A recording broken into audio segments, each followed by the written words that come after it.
دنیا میں آنے کا عنوان کیا ہے؟ اللہ نے دنیا میں کیوں بھیجا ہے؟ مقصد کیا ہے؟ اس کو اللہ نے یوں بیان کیا ہے، الذی خلق الموت والحیات لیبلوکم ایکم احسن عملا۔ اللہ نے موت کو اور زندگی کو اس لیے بنایا ہے دیکھنے کے لیے کہ کون اچھے عمل کرتا ہے۔ یہ زندگی ملی ہے اعمال کے لیے، اعمال کرنا ہے اور دنیا سے اعمال کرتے ہوئے جانا ہے۔ حضور صلی اللہ علیہ وسلم ہمیں خبر دے رہے ہیں، فرمایا جس کا مفہوم ہے حشر کے میدان میں میزان ہوگی، ترازو ہوگا اور اس میں اعمال تولے جائیں گے۔ جو کچھ ہم نے یہاں کیا ہے، اچھا کیا ہے وہ بھی تولا جائے گا، برا کیا ہے وہ بھی تولا جائے گا۔ اور اللہ تعالیٰ کلام پاک میں فرماتے ہیں ذرے ذرے کا حساب ہوگا۔ اگر ایک ذرہ خیر کا کیا ہے وہ بھی نظر آئے گا، ایک ذرہ شر کا کیا ہے وہ بھی وہاں پر تولا جائے گا۔ اعمال یہ اصل ہے۔ حضور صلی اللہ علیہ وسلم نے ہم سب کو ترغیب کی، ساری امت کو، کہ بھئی اعمال کرو، کیونکہ حشر کے میدان میں مجمع ہوگا جو اللہ کے سامنے درخواست پیش کرے گا، ربنا ابصرنا وسمعنا فرجعنا نعمل صالحا۔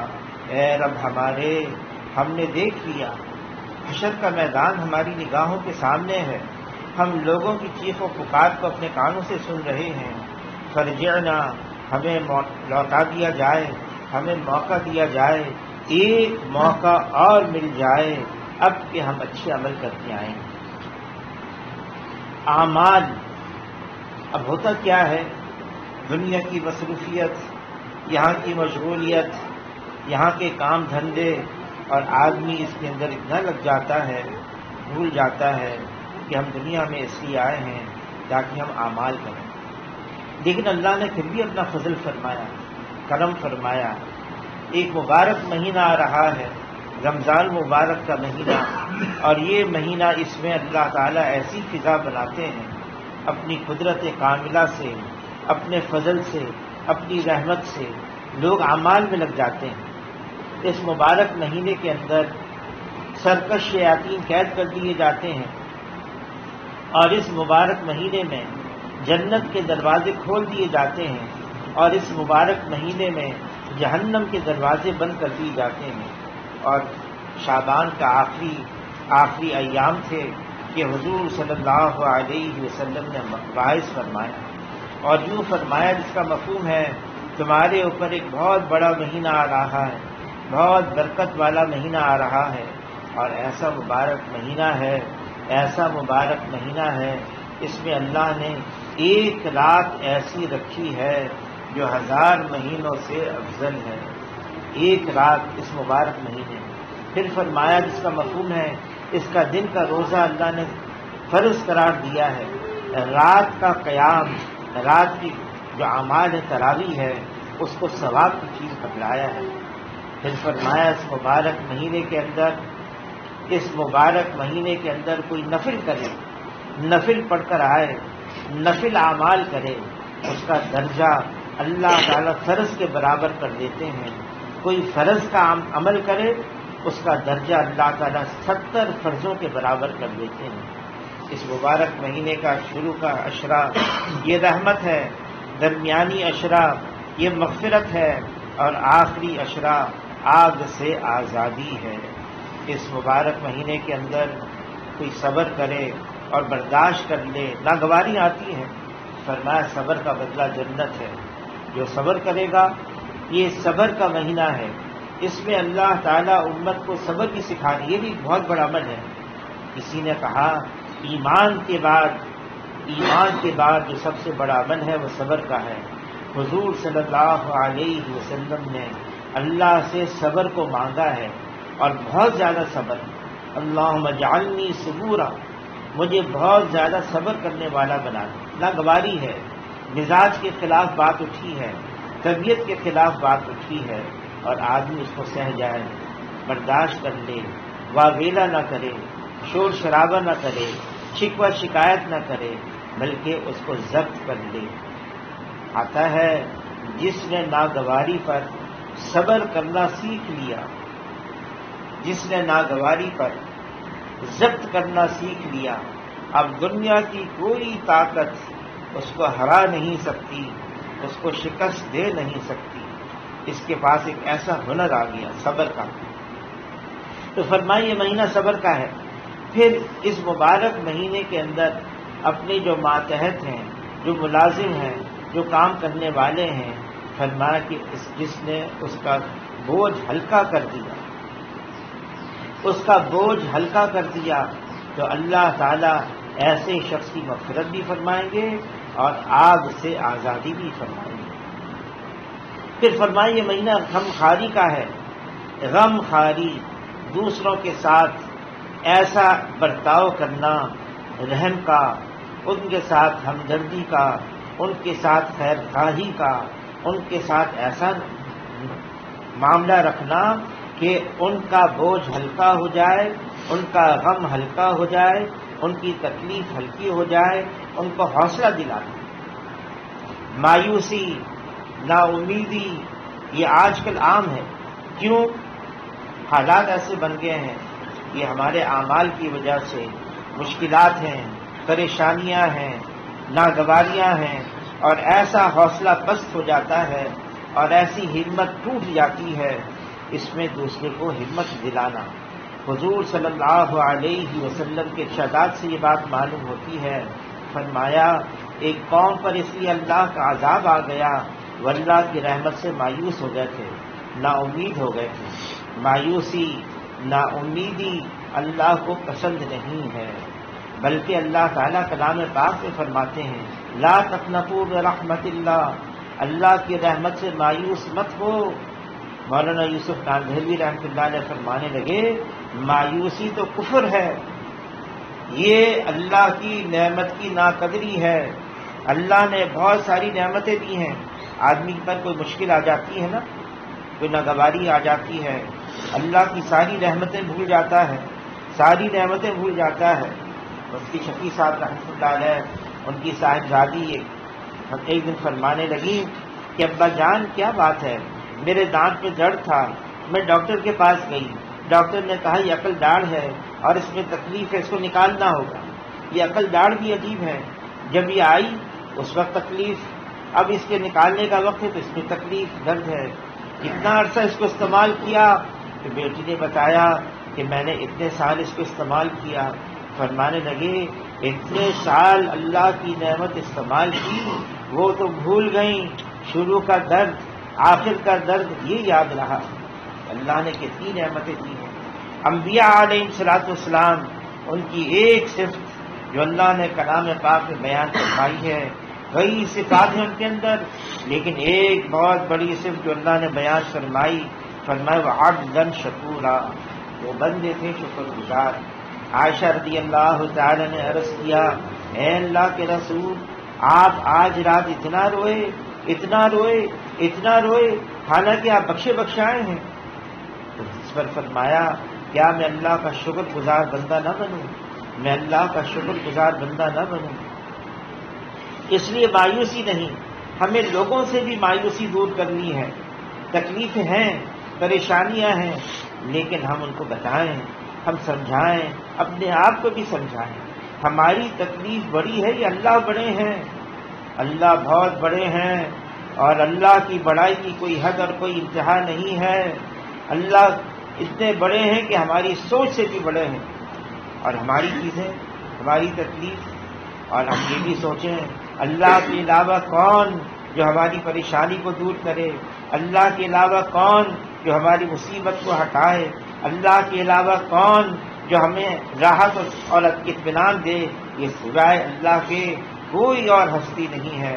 اللہ تعالی ہمارے کارساز ہیں، اللہ تعالی ہمارے مشکل کشا ہیں، اللہ تعالی ہمارے پالنہار ہیں، اللہ تعالی اپنی رحمت سے ہماری تمام پریشانیوں کے دور کرنے والے ہیں۔ تو یہ مبارک مہینہ ہے، یہ غم خاری کا ہے، یہ مبارک مہینہ ہے اعمال کرنے کا ہے، اعمال کا مہینہ ہے۔ اس مبارک مہینے میں امت کو ایک موقع دیا جاتا ہے، عمل کا مشق کرو، اعمال کا مشق کرو، اپنے آپ کو اعمال کا عادی بناؤ۔ اعمال یہ اتنا اہم، اتنا ضروری ہے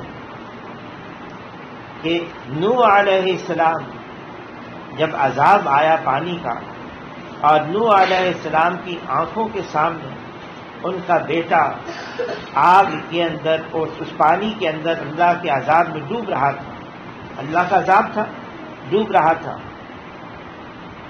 تو نوح علیہ السلام نے اللہ کو پکارا، یا اللہ آپ نے تو وعدہ کیا تھا آپ میرے اہل کو بچائیں گے، میرا بیٹا میری نگاہوں کے سامنے پانی کے اندر ڈوب رہا ہے اور یہ اللہ کا عذاب اس میں ڈوب رہا ہے۔ تو اللہ نے بات پہنچائی نوح علیہ السلام کو، یہ آپ کی اہل میں سے نہیں ہے، وجہ بیان کی، اس کے عمل غیر صالح ہیں، اس کے عمل اچھے نہیں ہیں، اس وجہ سے یہ تمہارے اہل میں سے نہیں ہے۔ اللہ نے بگڑے ہوئے اعمال کی وجہ سے بیٹے کو بھی نوح علیہ السلام کی اہل سے نکال دیا۔ پھر اعمال، اچھے اعمال کے عجیب اثرات ہیں، جب اعمال ہوتے ہیں برکت آتی ہے، خیر آتی ہے، پریشانیاں دور ہوتی ہیں، اللہ کے ساتھ ایک قرب اور تعلق نصیب ہوتا ہے، پھر ایمان میں ترقی ہوتی ہے، ایمان کے اندر، روحانیت کے اندر، نورانیت کے اندر بڑی ترقی ہوتی ہے اعمال، اور وہ اعمال جو اللہ اور اللہ کے رسول نے بتائے ہیں، اللہ کے احکامات ہیں اور حضور صلی اللہ علیہ وسلم کے طور طریقے ہیں۔ بگڑے ہوئے اعمال، جب اعمال بگڑ جاتے ہیں گناہوں کی وجہ سے، نافرمانی کی وجہ سے، غفلت کی وجہ سے اعمال خراب ہو گئے، اس کے مضر اثرات ہیں۔ مولانا انعام الحسن صاحب رحمۃ اللہ علیہ فرمانے لگے، کرنے والے اعمال کرتے رہیں گے، نہ کرنے والوں سے بچتے رہیں گے۔ کرنے والے اگر نہیں کریں گے تو نہ کرنے والے پھر وقت ہمارے پاس ہے وہ کرنا پڑے گا۔ اعمال، اب کیا اعمال کرنے ہیں اس مبارک مہینے کے اندر؟ رمضان مبارک کا مہینہ ہے، دن میں روزہ بھی رکھنا ہے، رات کو تراویح بھی پڑھنی ہے، اور پھر قرآن پاک کی تلاوت۔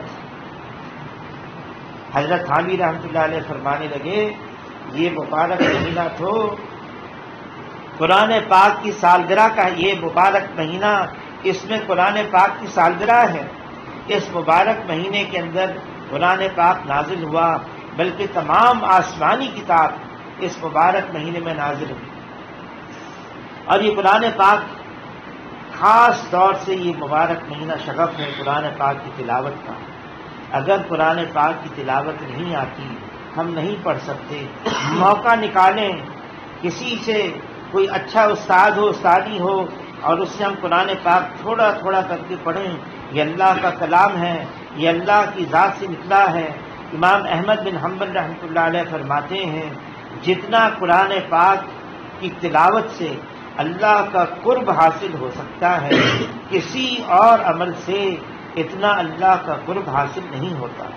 مولانا الیاس صاحب رحمۃ اللہ علیہ کے ملفوظات ہے، میں نے بڑے مجاہدے کیے، لیکن جو انوارات مجھے تہجد کے وقت قرآن کھول کر تلاوت سے ملے، کسی اور عمل سے اتنے انوارات نہیں ملے۔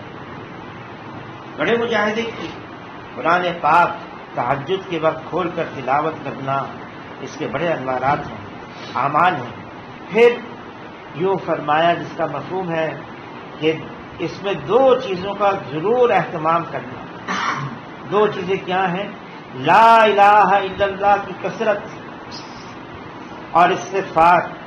لا الہ الا اللہ یہ کلمہ معرفت ہے، لا الہ الا اللہ یہ کلمہ ایمان ہے، لا الہ الا اللہ یہ کلمہ طیب ہے، لا الہ الا اللہ یہ کلمہ حق ہے، لا الہ الا اللہ یہ اتنا وزنی کلمہ ہے کہ اگر ساتوں زمین اور آسمان کے اوپر اس کلمے کو رکھ دیا جائے تو ساتوں زمین اور آسمان اس کلمے کے وزن سے دب جائے۔ تو لا الہ الا اللہ کی کثرت ہے اور استغفار۔ استغفار. ہم بڑے گناہگار ہیں، بلکہ فرمایا ہم تو گناہوں کے سمندر میں ڈوبے ہوئے ہیں. یہ مبارک مہینہ اپنے گناہوں کی معافی، اللہ سے معافی کروانے کا ہے، اللہ سے گناہوں کو معاف کروانے کا مہینہ ہے. ذرا ذرا بہانے سے اس رمضان المبارک کے مہینے میں اللہ گناہوں کو معاف کرتے ہیں، لیکن ہم دل سے تو نادم ہوں، شرمندہ ہوں. اللہ کے سامنے اس بات کو تو رکھیں، اے اللہ آپ نے اتنی زندگی عطا فرمائی دنیا کی، جس طرح سے مجھے اس زندگی کو استعمال کرنا تھا، گزارنا تھا، اس طرح سے نہ کر سکا. اے اللہ مجھے معاف فرما دے. اے اللہ جو آپ کی چاہت تھی، جس طرح سے آپ کی منشا تھی، اس کے مطابق یہ زندگی میں نہ گزار سکا، اے اللہ مجھے معاف کر دے. جو استغفار کو لازم قرار دیتا ہے، اللہ تعالیٰ رزق سے، ہر تنگی سے، ہر غم سے راہیں نکالتے ہیں، اور ایسی جگہ سے روزی عطا فرماتے ہیں جہاں سے وہم و گمان بھی نہیں ہوتا. حضور صلی اللہ علیہ وسلم کا ایک لقب نبی التوبہ بھی تھا. ایک صحابی فرماتے ہیں، ایک مجلس ہے، حضور کے ساتھ میں بیٹھا ہوا ہوں، اور حضور صلی اللہ علیہ وسلم بات بھی فرما رہے ہیں، استغفار بھی کر رہے ہیں، اور میں گننے لگا کتنی مرتبہ حضور صلی اللہ علیہ وسلم استغفار کرتے ہیں. رب اغفر لی وتب علی انک انت التواب الرحیم. میں گننے لگا، مجلس کے شروع سے لے کر آخر تک میں نے گنا 70 مرتبہ حضور صلی اللہ علیہ وسلم نے استغفار کیا. استغفار ایک ہے زبان سے کرنا، بہت اہم، یہ بھی عبادت ہے، یہ بھی ضروری ہے، اور ایک یہ ہے دل سے بھی نادم ہو، شرمندگی ہو، افسردگی ہو، اے اللہ میں واقعی بڑا گنہگار ہوں، اے اللہ میں واقعی بہت برا ہوں، اے اللہ میرے تمام سارے گناہوں کو تو معاف فرما دے. حدیث پاک کا مفہوم ہے، جو سچے دل سے اللہ کی یہاں نادم ہو کر استغفار کرتا ہے، توبہ کرتا ہے، حدیث پاک کا مفہوم ہے اس نے سچے دل سے توبہ کر لی، وہ ایسا ہو گیا جیسے اس نے گناہ کیا ہی نہیں. بلکہ حدیث پاک کا مفہوم ہے، حدیث قدسی ہے کہ اللہ تعالیٰ فرماتے ہیں میرے پاس آ اور گناہوں سے ندامت کرتے ہوئے آ، میری عزت کی قسم، میرے جلال کی قسم، اتنے گناہ لے کر آ کہ زمین اور آسمان کی خلا کو بھر دے، اور تو ان سارے گناہوں پر شرمندہ ہو کر معافی مانگ رہا ہو، اور میں میری عزت اور جلال کی قسم میں ایک جھٹکے میں، ایک لمحے میں سب کو معاف کر دوں، اور مجھے کسی کی کوئی پرواہ نہیں. یہ مبارک مہینہ استغفار کا ہے، اور پھر یہ مبارک مہینہ اللہ سے جنت طلب کرنے کا ہے اور آگ سے آزادی مانگنے کا ہے. مولانا یوسف بن نوری صاحب رحمۃ اللہ علیہ فرماتے تھے اس مبارک مہینے کا میں نے یوں کہا ہے کہ وظیفہ یہ ہے، لا الہ الا اللہ استغفر اللہ اسألک الجنہ واعوذ بک من النار. لا الہ الا اللہ استغفر اللہ اسألک الجنہ واعوذ بک من النار. لا الہ الا اللہ استغفر اللہ اسألک الجنہ واعوذ بک من النار. ہاں حضور صلی اللہ علیہ وسلم نے ایک بات فرمائی، تو یہ فرمایا جس کا مفہوم ہے جب اللہ سے جنت مانگو تو اللہ سے جنت الفردوس مانگو. جنت الفردوس حدیث پاک کا مفہوم ہے، باقی جنتیں تو اللہ نے اپنے لفظ کن سے بنائی ہے، ہو جا ہو گئی، لیکن جنت الفردوس اللہ نے اپنے دست قدرت سے بنائی. اور پھر حضور صلی اللہ علیہ وسلم جس جنت میں ہوں گے اس کا پڑوس مانگنا. ایک صحابی آئے، عرض کیا اللہ کے رسول میں آپ کی خدمت میں اس لیے آیا ہوں، آپ میرے لیے دعا مانگیں کہ جنت میں آپ کا پڑوس نصیب ہو۔ حضور صلی اللہ علیہ وسلم نے فرمایا میں دعا مانگوں گا لیکن سجدوں کی کثرت سے میری دعا کو تقویت پہنچانا، یعنی دعا تمہیں بھی دعا کرنی ہوگی، کچھ کرنا ہوگا، یہ نہیں آج خالی کے خالی دعا کرنے۔ یہ مبارک مہینے میں ہم اللہ سے استغفار بھی کریں اور اللہ سے جنت بھی مانگیں، جنت الفردوس بھی مانگیں اور جہنم سے آزادی بھی مانگیں۔ پھر یہ مبارک مہینہ ہے روزہ افطار کروانے کا بھی، ایک تو ہے کہ میں روزہ افطار کر لوں، حضور صلی اللہ علیہ وسلم ترغیب دے رہے ہیں اگر کسی کا روزہ افطار کروا دیا، کوئی آیا ہے یا کسی کے یہاں افطاری بھیج دی اور اس کا افطار کروا دیا روزہ، فرمایا جتنا اس کو روزے کا اجر ملے گا افطار کرنے والے کو بھی ملے گا، اور صرف یہ نہیں کہ اجر ملا روزے کا بلکہ فرمایا اس کی مغفرت بھی ہوگی، اس کی بخشش بھی ہوگی اور آگ سے آزادی بھی ہوگی۔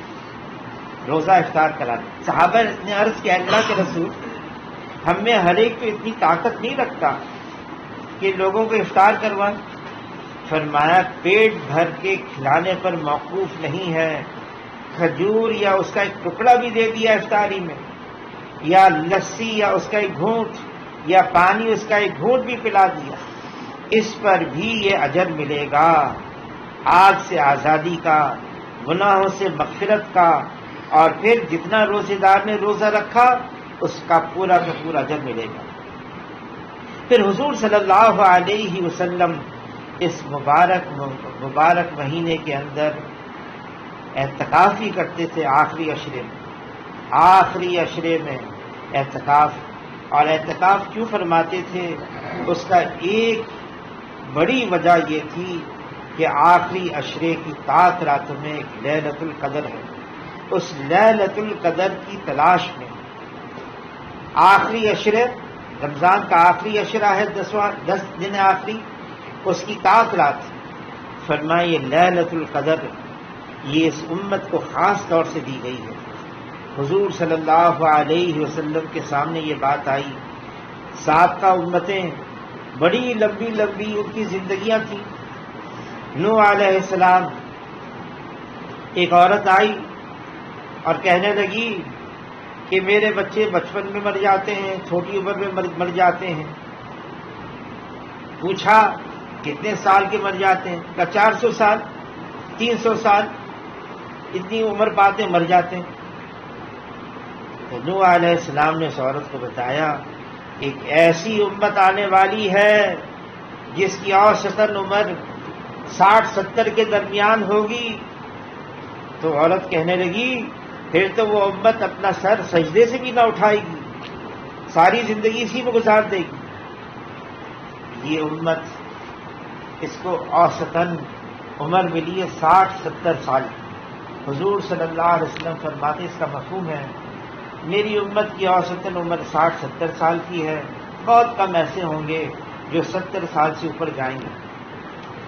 تو حضور صلی اللہ علیہ وسلم کو جب پتہ چلا کہ پچھلی امتیں اتنی طویل عمر کی تھی، نوح علیہ السلام 950 سال تک تو دین کی دعوت دیتے رہے، اور ابن عباس رضی اللہ تعالیٰ عنہ کی تفسیر میں ہے کہ 1050 سال نوح علیہ السلام کی عمر تھی۔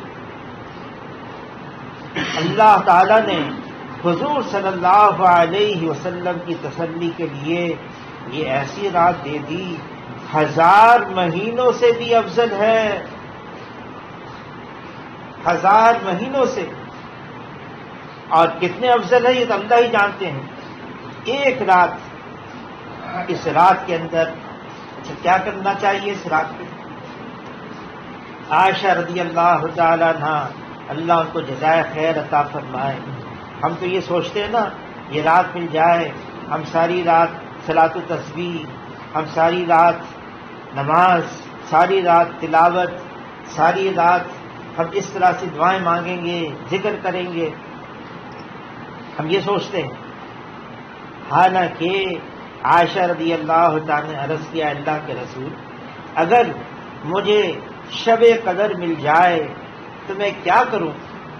حضور صلی اللہ علیہ وسلم نے فرمایا جس کا مفہوم ہے تم یہ مانگو، اللہم انک عفو تحب العفو فاعف عنی، اس طرح سے اللہ سے دعا مانگو، اللہم انک عفو، اے اللہ تو معاف کرنے والا ہے، معاف کرنے کو پسند بھی کرتا ہے، میرے گناہوں کو تو معاف فرما دے۔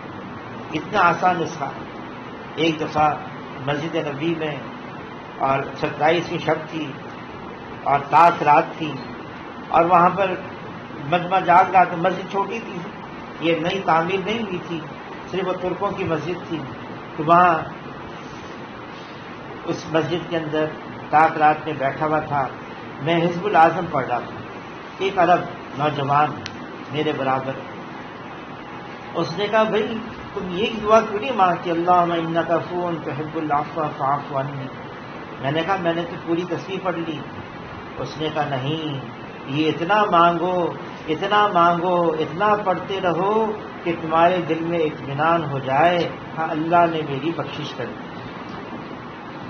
کہ یہ مانگتے رہو اللہ سے۔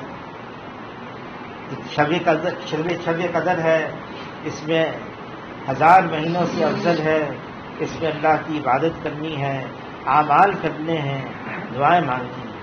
ہاں یہ مبارک مہینہ یہ دعائیں مانگنے کا بھی مہینہ ہے۔ فرمایا اللہ تعالیٰ تمام فرشتوں سے حکم دیتے ہیں کہ روزے دار کی دعاؤں پر آمین کہو، اور آتا ہے کہ افطاری کے وقت دعا قبول ہوتی ہے، پھر اس مبارک مہینے میں سحری کے وقت دعا قبول ہوتی ہے، پھر اس مبارک مہینے کے لمحے لمحے پر دعائیں قبول ہوتی ہیں۔ اللہ سے مانگنا ہے، اپنے لیے مانگیں، گھر والوں کے لیے مانگیں، اپنے محلے والوں کے لیے مانگیں، ہم ساری امت کے لیے مانگیں، ساری امت کے لیے۔ حضور صلی اللہ علیہ وسلم ایک دن گھر تشریف لائے، عائشہ رضی اللہ تعالیٰ عنہ انتظار کی صورت بنائی ہوئی، جیسے ایک تابع دار بیوی شوہر کے انتظار میں ہوتی ہے، ایسے انتظار کی صورت بنائی ہوئی۔ حضور صلی اللہ علیہ وسلم نے بھانپ لیا کہ عائشہ رضی اللہ تعالیٰ عنہ میرے انتظار میں، دعا دی اے اللہ عائشہ کے تمام اگلے پچھلے گناہوں کو معاف فرما۔ عائشہ رضی اللہ تعالیٰ عنہ اتنی خوش ہوئیں، لوٹ پوٹ ہو کر حضور صلی اللہ علیہ وسلم کی گود مبارک میں عائشہ کا سر آ گیا۔ پوچھا اے عائشہ کس وجہ سے اتنی خوش ہوئی ہو؟ عرض کیا اے اللہ کے رسول آپ نے مجھے اتنی بڑی دعا دے دی، اللہ میرے تمام اگلے پچھلے گناہوں کو معاف کر دے۔ اس پر حضور صلی اللہ علیہ وسلم نے فرمایا اے عائشہ میں اپنی ساری کی ساری امت کے لیے ہر نماز کے بعد یہ دعا مانگتا ہوں، ساری امت کے لیے دعا مانگنا یہ تو حضور کی ایک مستقل سنت ہے۔ سب کے لیے دعا مانگنا، سب کا بھلا ہو، سب کی خیر خواہی ہو، سب کی پریشانیاں دور ہو جائیں، سب کی مشکلات آسان ہو جائیں، سب کے لیے دعا مانگنا۔ اور اس وقت تو ساری انسانیت انتہائی مشکل میں ہے، انتہائی کرب میں ہے، اللہ سے روگردانی اتنی عام ہو گئی ہے، اللہ کی نافرمانی اتنی عام ہو گئی ہے۔ اللہ تعالیٰ کلام پاک میں فرماتے ہیں ظہر الفساد فی البر والبحر بما کسبت ایدی الناس، یہ جتنا فساد ہے خشکی اور تری میں اللہ تعالیٰ کلام پاک میں فرما رہے ہیں اے انسانوں یہ سب تمہارے اپنے ہاتھوں کی کمائی ہے، یہ ہمارے اعمال بگڑ گئے، ہمارے اعمال خراب ہو گئے، جس کی وجہ سے یہ ساری مشکلات آ رہی ہیں۔ ہمارے اعمال اگر اچھے ہوتے، اگر صحیح ہوتے، اگر اللہ کو راضی کرنے والے ہوتے، کبھی یہ مشکل نہیں آتی۔ تو اللہ سے دعا مانگنی ہے ساری امت کے لیے۔ اور ایک دعا حضور صلی اللہ علیہ وسلم نے علی رضی اللہ تعالیٰ عنہ کو سکھائی، وہ کیا دعا؟ اللہم ارحمنی بترک المعاصی ابدا ما ابقیتنی، اے اللہ مجھے اپنی رحمت کی چادر میں ڈھانپ دے، میں ہمیشہ کے لیے گناہ کرنا چھوڑ دوں؟ گناہوں کی وجہ سے اتنے مضر اثرات ہوتے ہیں، آدمی کا چین خراب ہو جاتا ہے، آدمی کی پرسکون زندگی پریشان ہو جاتی ہے، اس کو کبھی سکون کی نیند نہیں آتی. کس وجہ سے؟ اللہ کی نافرمانی کی وجہ سے، گناہوں کی وجہ سے. تو یہ اللہ سے مانگیں، اے اللہ جتنی باقی زندگی میری رہ گئی اس زندگی کو اپنی اطاعت میں گزروا دے، اور ایسا مجھے وقت دے دے زندگی کا جتنا باقی وقت ہے میں آپ کو راضی کروں، آپ کو ناراض نہ کروں. اللہ کی رضا یہ سب سے بڑی دولت ہے. اللہ راضی ہو گئے کہیں جانا نہیں، اور اگر اللہ راضی نہ ہوئے تو کہیں ٹھکانا بھی نہیں. اس لیے اللہ کو راضی کرنا بہت ضروری ہے. مانگے اللہ سے، اے اللہ مجھے ایسا بنا دے، یہاں تک کہ میری موت بھی اس حال میں آئے، اے اللہ کہ آپ مجھ سے راضی ہوں. پھر حشر کے میدان میں اے اللہ آپ سے ملاقات ہو، اس حال میں ملاقات ہو آپ مجھ سے راضی ہوں، آپ مجھے دیکھ کر خوش ہو رہے ہوں اور میں آپ کو دیکھ کر خوش ہو رہا ہوں. یہ اللہ سے مانگیں. دعا کی قبولیت کا وقت ہے، مبارک مہینہ، مانگنا ہے. ہاں یہ بھی مانگنا ہے، بلکہ فرمایا دنیاوی کوئی حاجت ہو وہ بھی مانگو. اگر جوتے کا تسمہ ٹوٹ گیا، حضور صلی اللہ علیہ وسلم فرما رہے یہ بھی اللہ سے مانگو. گھر میں نمک کی ڈلی نہیں ہے، یہ بھی اللہ سے مانگو. انبیاء علیہ السلام نے تو اللہ سے اولاد نہیں تھی یہ بھی مانگا ہے. انبیاء علیہ السلام نے، زکریا علیہ السلام نے بڑھاپے میں مانگا. کوئی ظاہری اسباب نہیں ہے، بوڑھے ہو گئے، بیوی بانجھ ہو گئی. کیا واقعہ ہوا؟ محراب قفل لگا ہوا، کھولا، اندر گئے. مریم علیہ السلام اللہ کی عبادت میں، دیکھا کہ اس قفل شدہ کمرے میں، محراب میں بے موسم کا پھل ہے. اس وقت تو بازار میں کیا موسم ہی نہیں اس پھل کا، اور قفل شدہ کمرے میں. زکریا علیہ السلام حیرت سے پوچھنے لگے یہ کہاں سے آیا؟ اور مریم علیہ السلام نے ایسا اطمینان والا جواب دیا، من عند اللہ، یہ اللہ کی طرف سے آیا. ایسی چوٹ لگی. اسی وقت زکریا علیہ السلام نے اللہ سے مانگا، اے اللہ اس بند قفل شدہ کمرے میں بے موسم کا پھل تو دے سکتا ہے تو مجھے تو لڑکا بھی دے سکتا ہے. اسی وقت اللہ نے دعا قبول کی، اسی وقت. اور محراب کے پاس وہیں اندر فرشتہ اس کے ذریعے سے کہلوایا، دعا قبول ہو گئی، لڑکا دے دیا، نام بھی رکھ دیا، اور ایسا نام جس سے پہلے نہیں رکھا گیا. زکریا علیہ السلام باہر آئے محراب کے، سوچ میں پڑ گئے، میں بوڑھا، بیوی بانجھ، ہوگا کیسے؟ پھر اللہ نے جواب دے دیا. ہمارے لیے کیا مشکل ہے؟ اللہ سے مانگنا ہے. دیکھیں بہت ساری چیزیں ایسی ہمیں نظر آتی ہیں بہت ناممکن ہے. اللہ کے یہاں کوئی چیز ناممکن نہیں ہے. اللہ کے علاوہ کوئی ہستی نہیں جو اللہ کے حکم کے بغیر یہاں کچھ کر سکے. یہاں جو کچھ ہے اللہ کی طرف سے ہے. ہم مانگیں اللہ سے، سب کے لیے مانگیں، اپنے لیے مانگیں، جو مانگنا ہے مانگیں. ہاں بس کوئی گندی چیز نہ مانگیں، کوئی گناہ کی بات نہ مانگیں، کوئی شریعت کے خلاف کی بات نہ مانگیں. باقی اپنی ہر حاجت کو اللہ کے سامنے رکھیں اور اللہ تعالیٰ اپنی قدرت سے پورا کریں. ایسا بھی ایک واقعہ ہوا میرے ساتھ. ایک عورت آئی میرے پاس اور ایک اپنی بائپسی کی رپورٹ لے کر آئی آغا خان کی لیبارٹری سے، اور اس میں لکھا تھا کہ پیٹ میں زخم ہے اور یہ بڑا خطرناک کینسر بھی ہے. اب وہ میرے پاس آئی، بھائی تم میرے پاس کس نے بھیجا ہے؟ کہنے کا کہ کسی ساتھی نے کہا کہ تبلیغی ڈاکٹر ہے، ذرا سستا ہو جائے گا کام، وہاں چلے جائیں اور آپ آپریشن کروا دیں.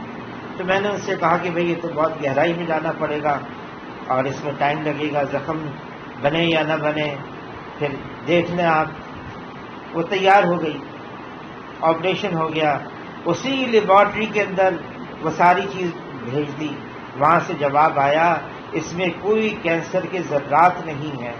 اس عورت سے میں نے پوچھا، ایک اسکارف لگاتی تھی جیسے کوئی دیندار عورت ہو، اس عورت نے کہا کہ میں نے اللہ کے ساتھ ایک معاہدہ کیا، میں نے کہا اے اللہ میرے 4 بچے ہیں، مجھے اتنی زندگی دے دے، میں 4 بچوں کی تربیت کروں، ان کو دیندار بناؤں اور میں تیرا تابع دار بناؤں، مجھے اتنی زندگی دے دے۔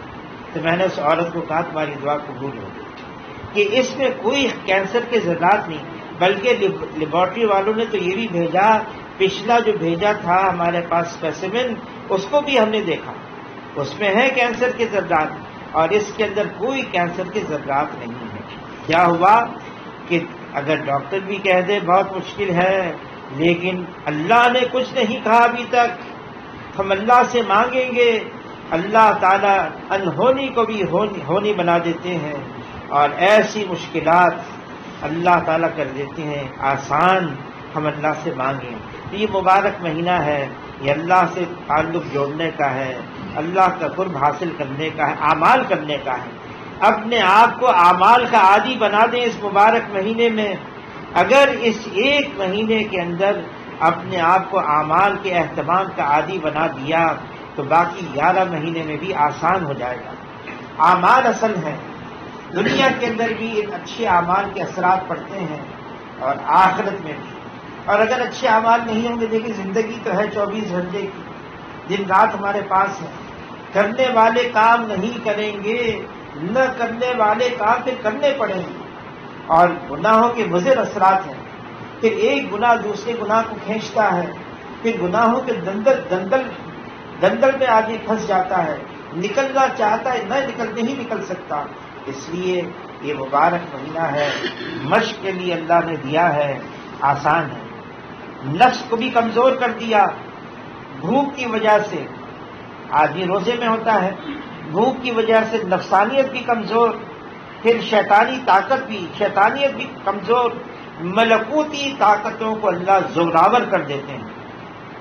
فرشتے فرشتوں کی آمد و رفت ہو جاتی ہے اور فرشتوں کی صحبت مل جاتی ہے، ان کے اندر اطاعت کا جذبہ ہے، ان کے اندر معصیت کا جذبہ رکھا ہی نہیں اللہ نے، پھر فرشتوں کی آمد و رفت ہے، شیطانی قوتیں، طاغوتی قوتیں کمزور، نفسانیت کو کمزور، اور پھر آدمی ماحول ایسا بن جاتا ہے، ہر ایک نماز کے اندر، تلاوت کے اندر، عبادت کے اندر، دعاؤں میں لگا ہوتا ہے، اس ماحول کی برکت سے اللہ ہمارے لیے بھی آسان کر دیتے ہیں۔ اللہ تعالیٰ ہم سب کو قبول فرما لے، اور اللہ تعالیٰ سے یہ بھی دعا مانگنی ہے، اے اللہ اس مبارک مہینے میں جو آپ کی منشا ہے اس کے مطابق مجھے کرنے کی توفیق عطا فرمائے۔ اللہ سے مانگیں، اور دیکھو ہمت کرنی ہوتی ہے، ہمت سے کام لینا ہوتا ہے۔ مبارک مہینہ آ گیا ہے، آ رہا ہے، چند دن رہ گئے ہیں، ہم یہ جو چند دن رہ گئے ہیں اس میں بھی کوشش یہ کریں کہ اس مبارک مہینے کا استقبال کریں۔ استقبال کیا ہے کہ اپنی قوت کو سنبھالیں، اپنی انرجی کو سنبھال کے رکھیں، تاکہ رمضان کے روزے بھی رکھ سکیں، عبادت بھی کر سکیں، اور دعائیں بھی کرتے رہیں، اے اللہ مجھے ہمت دے۔ حضور نے دعا مانگی، بلکہ رجب سے ہی حضور نے دعا مانگنا شروع کر دی، اللہم بارک لنا رجب و شعبان و بلغنا رمضان، کہ اللہ رجب اور شعبان میں برکت عطا فرما، ہمیں پہنچا رمضان تک۔ تو اس لیے رجب سے ہی دعائیں مانگنا شروع کر دی، اب سے ہم مانگیں، اے اللہ مبارک مہینہ آ رہا ہے، اس میں ہمت بھی دے، حوصلہ بھی دے، اور اس میں گناہوں سے بچنے کی بہت پوری کوشش کرنی ہے۔ بعض اوقات ایسے گناہ جو انسان کی طبیعت میں، فطرت میں آ جاتے ہیں، طبیعت ثانیہ بن جاتے ہیں، وہ پھر چمٹ جاتے ہیں، لیکن ان سے بھی پوری بچنے کی کوشش کرنی ہے۔ یہ نہیں کہ اپنے آپ کو ڈھیلا چھوڑ دیں، میری عادت ہے میں کیا کروں، ایسا نہیں ہے، بلکہ پوری ہمت کریں، حوصلہ کریں، دعائیں کریں، اور حضرت تھانوی رحمۃ اللہ علیہ تو فرماتے ہیں جس شدت سے گناہ کرنے کا تقاضا اٹھتا ہے اسی شدت سے اس گناہ کو دبانے کا آدمی ہمت کرے، حوصلہ کرے، اسی شدت سے۔ اور آدمی اپنے نفسانی تقاضوں کو جب دباتا ہے پھر نفس کمزور پڑ جاتا ہے، نفسانی خواہش ٹوٹتی رہتی ہے، پھر نفس کمزور پڑ جاتا ہے، اور جب نفس کمزور پڑ جاتا ہے، نفسانیت کمزور پڑ جاتی ہے، اور پھر اس کے اندر حوصلہ آتا ہے عمل کرنے کا۔ اللہ تعالیٰ فرماتے اس کا مفہوم ہے، اس کا حال تو دیکھو جس نے اپنے نفسانی خواہشات کو اپنا معبود بنا لیا، اپنا رب بنا لیا، اس کی اطاعت کر رہا ہے۔ حضور صلی اللہ علیہ وسلم فرماتے اس کا مفہوم ہے وہ عاجز ہے، بے وقوف ہے وہ شخص جو اپنی نفسانی خواہشات کو پورا کرتا رہے اور اللہ سے لمبی لمبی امیدیں باندھتا رہے، یہ عاجز بے وقوف ہے۔ حضور صلی اللہ علیہ وسلم فرماتے اس کا مفہوم ہے کوئی شخص اس وقت تک مسلمان ہو نہیں سکتا جب تک کہ اس کی خواہشات اس دین کے تابع نہ ہو جائے جس کو میں لے کر آیا ہوں۔ نفس کو قابو کرنا ہے، نفس کے مطابق نہیں چلنا، نفسانیت، انانیت، شہوانیت، شیطانیت، ان سب سے بچنا ہے، اور یہ مبارک مہینہ ملا اس لیے ہے ان سے کیسے بچا جائے، اور بچ کر اللہ کی اطاعت اور فرما برداری اور حضور صلی اللہ علیہ وسلم کی تابعداری میں اور اطاعت میں اور سنتوں کے مطابق زندگی گزارنے میں ہم کیسے کوشش کریں۔ یہ مبارک مہینہ ملا اس لیے ہے۔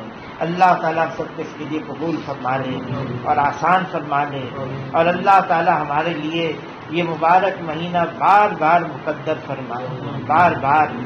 حضور صلی اللہ علیہ وسلم کے سامنے یہ مبارک مہینے آئے، بعض علماء فرماتے ہیں کہ 9 دفعہ مبارک مہینہ آیا ہے رمضان کا، اس 9 مہینوں کے اندر 9 دفعہ جب آیا رمضان مبارک کا مہینہ 9 سالوں کے اندر، تو اس میں حضور صلی اللہ علیہ وسلم عبادت بھی کی ہے، اور حضور نے تراویح بھی پڑھی ہے، اور حضور صلی اللہ علیہ وسلم نے روزے بھی رکھے ہیں، اعمال کیے ہیں۔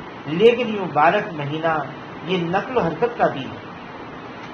رمضان کا مہینہ جس سال فرض ہوا 2 ہجری میں، اسی سال بدر کا معرکہ ہو گیا، نقل و حرکت، اور پھر اسی مبارک مہینے میں رمضان کے مہینے میں فتح مکہ بھی ہوا، اور فتح مکہ تو فتح عالم تھا، اور پھر ابھی رمضان کا مہینہ باقی ہے، پھر حنین کی طرف چلے گئے، یہاں تک کہ یکم شوال بھی حنین کے میدان میں، پھر جب تبوک سے واپس آ رہے تھے رمضان کا مہینہ شروع ہو گیا تھا۔ تو یہ مبارک مہینہ نقل و حرکت کا بھی ہے، اور یہ مبارک مہینہ سارے اعمال ہیں، عبادت بھی ہے، اعتکاف بھی ہے، اس مبارک مہینے کے اندر دعائیں مانگنا بھی ہے، روزے رکھنا ہے، تراویح پڑھنا ہے، موقع مل جائے تو اللہ کے راستے میں نکلنا بھی ہے۔ اللہ تعالیٰ ہم سب کو